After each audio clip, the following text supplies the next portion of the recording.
शीर्षक Anglo bungalow. चांद पर। एक दिन एंग्लो और बंगलो खुले मैदान में बैठे चांद को घूर रहे थे। एंग्लो बोला, यार बंगलो, चांद पर जाना है। बंगलो हंसा, और वहां जाकर क्या करेंगे?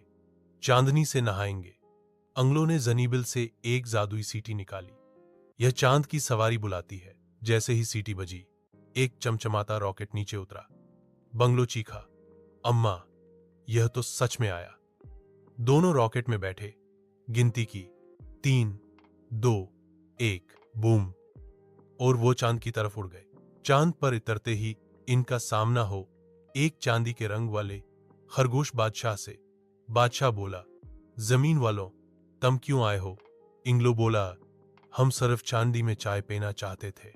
बादशाह हंसा, तो पहले चांदी के कप में चाय पीनी होगी, फिर चांदी की झूला सवारी। चाय आई, लेकिन वो थी जादुई। जैसे ही पी, दोनों हो में तैरने लगे। बंगलो हंसा, यहां तो कशिश थकल भी मदक है। कुछ देर बाद बादशाह ने कहा, चांद की सैर मुकम्मल, अब वापस जमीन।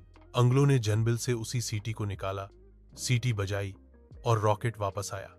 दोनों जमीन पर उतरे तो नीचे चांदनी में बकरियां नाच रही थीं। बंगलो बोला, शायद वह भी चांद पर गई थीं।